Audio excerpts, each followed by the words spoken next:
నమస్తే తెలంగాణ. జూన్ 2, 2014 అందరికీ యాది ఉందనుకో. ఎన్నో పోరాటాల తర్వాత, ఎంతోమంది ఆత్మ బలిదానాల తర్వాత మలిదశ ఉద్యమం, తొలిదశ ఉద్యమంలో ఎంతోమంది లాఠీ దెబ్బలు, ఎంతోమంది మీద లాఠీలు ఇరిగినాయి. రబ్బర్ బుల్లెట్లకు భయపడినటువంటి నా కాలం నా తెలంగాణ. తెలంగాణ వచ్చుడో తెలంగాణ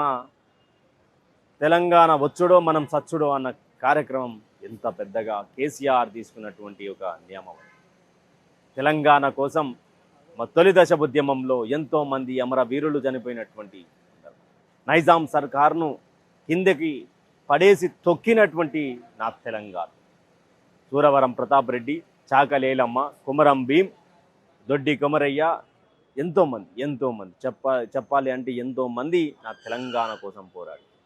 ఆనాడు ఇక్కడ మద్రాసు నుంచి ఆంధ్ర పరిపాలకులను వెళ్ళగొడితే, అట్టహాసంగా రాజారాం అనే ముఖ్యమంత్రి వెళ్ళగొడితే, వీళ్ళకి ఎక్కడ పోవాలనో తెలియనటువంటి దిక్సూచిలో కర్నూలుకు చేరుకున్నటువంటి ఆంధ్ర పరిపాలకులు ఆ తర్వాత మన తెలంగాణకు సంబంధించినటువంటి హైదరాబాద్ రాష్ట్రంగా ఉన్నప్పుడు బూరుగుల రామకృష్ణారావు, అయ్యా మీరు అక్కడెందుకుంటారు, మనం అన్నదమ్ముల్లా ఉందామని చెప్పేసి తెలంగాణకు పిలిపించుకొని ఆ రోజు బూరుగుల రామకృష్ణారావు ఆంధ్ర పరిపాలకులను తెలంగాణ పిలిపించుకున్న తర్వాత తెలంగాణలో పెద్ద ఎత్తున అక్కడ బూరుగుల రామకృష్ణారావు కంటే నీలం సంజీవరెడ్డి సీనియర్ అని చెప్పేసి సీనియర్గా ఇచ్చినటువంటి ప్రాధాన్యత.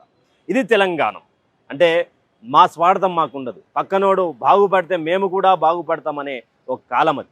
కానీ ఇప్పుడు అదే తెలంగాణ విడిపోయిన తర్వాత నీళ్లు, నిధులు, నియామకాల కోసం తెలంగాణ పోరుబాట బట్టి తెలంగాణ ఆత్మ బలిదానాలు చేసుకొని జై తెలంగాణ అన్న నినాదం ఎంతో బలమంగా వినిపించినటువంటి రోజులవి.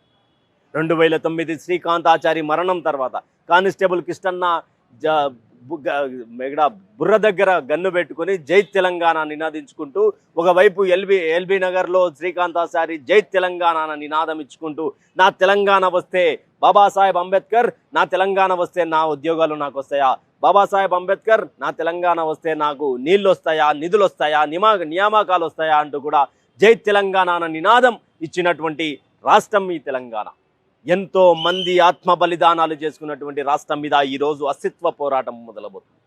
అస్తిత్వంగా పోరాడేందుకు విద్యార్థి యువత లోకం జైగొట్టు తెలంగాణ అంటూ సకల జన సమ్మె చేసుకుంటూ, ఆర్టీసీ సోదరులు బస్కపయ్య నైచ్చలేగా అంటూ ఆ రోజు తెలంగాణలో ఒక ఉద్యమాన్ని చూపించినటువంటి గడ్డ ఈ తెలంగాణ. ఈరోజు అస్తిత్వ పోరాటానికి వచ్చింది. తెలంగాణ అనేది చరిత్రలో లేదనే ఒక కారణం చూపిస్తూ ఉన్నారు. బక్కని నరసింహులు యాదిబెట్టుకు తెలంగాణ అనేది చరిత్రలో డిక్షనరీలో ఉండాల్సినటువంటి పరిస్థితి కాదు. తెలంగాణ అంటేనే ఓ చరిత్ర. ఆనాడు రాజుల కాలం నుండి ఈ రోజు వరకు ఎంతో మందికి బువ్వబెట్టినటువంటి కాలం రాష్ట్రం నా మట్టి నా తెలంగాణ. ఈరోజు ఇంత సకల జనుల సమ్మె చేసి ఎంతోమంది పోరాటం చేసి రోడ్డులెక్కినటువంటి పరిస్థితుల నుండి ఈ రోజు వరకు తెలంగాణ అస్తిత్వం కోసం పోరాడుతున్నాం. నా తెలంగాణ మట్టి పోరాటం మానదు, నా తెలంగాణ మట్టి పోరాటానికి వెనుకాడదు. ఇది గుర్తుపెట్టుకోవాలి. ఇక్కడ ఉన్నటువంటి వాళ్ళు అక్కడ ఉన్నటువంటి వాళ్లకు మోచేతి నీళ్లు తాగాల్సొచ్చు, కానీ తెలంగాణను అవమానించే దిశగా పోతే కూడు తినిపించేటువంటి రోజులు వస్తాయంటూ కూడా తెలంగాణ సమాజం బగ్గుమంటా ఉన్నది. గుర్తుపెట్టుకోండి, తెలంగాణ రాష్ట్రం ఊరికేనే రాలే. రేవంత్ రెడ్డి పాటు ఉండు, ఊరికేనే రాలే బిడ్డ కూర్చున్న సిట. తెలంగాణ స్వరాష్ట్రం కూడా ఊరికేనే రాలే. ఎంతో మంది అమరవీరులు, ఎంతో మంది ప్రాణ త్యాగాలు. ప్రొఫెసర్ జయశంకర్ సారు ఇక్కడ రాష్ట్రం కోసం తన పెళ్లి చేసుకోకుండా పోరాడినటువంటి పటిమ. కేసీఆర్ తన పదవిని వదిలేసుకొని తెలంగాణ కోసం తెలంగాణ వచ్చుడో కేసీఆర్ సచ్చుడు అనే నినాదం ఇచ్చినటువంటి రోజు. ఆత్మ బలిదానాలు చేసుకుంటే, నేను ఒక్కని బలిదానం చేసుకుంటే నా తెలంగాణకు రాష్ట్రం వచ్చి నా తమ్ముళ్ళు, నా అక్కలు, నా చెల్లెలు అందరికి కూడా ఉద్యోగాలు వస్తాయని చెప్పేసి శ్రీకాంతాచారి మరణించినటువంటి సందర్భం. ఢిల్లీ ఎర్రకోట వద్ద మరణించినటువంటి యాదిరెడ్డి అన్న యాదిలో ఎంతోమంది, కిష్టన్న కావచ్చు, ఎంతోమంది అలా ఆత్మ అమరవీరులకు నిజమైనటువంటి నివాళి తెలుపుతూ సిరిజన్ పల్స్ తెలంగాణ ఆవిర్భావ దినోత్సవ శుభాకాంక్షలు తెలుపుతుంది.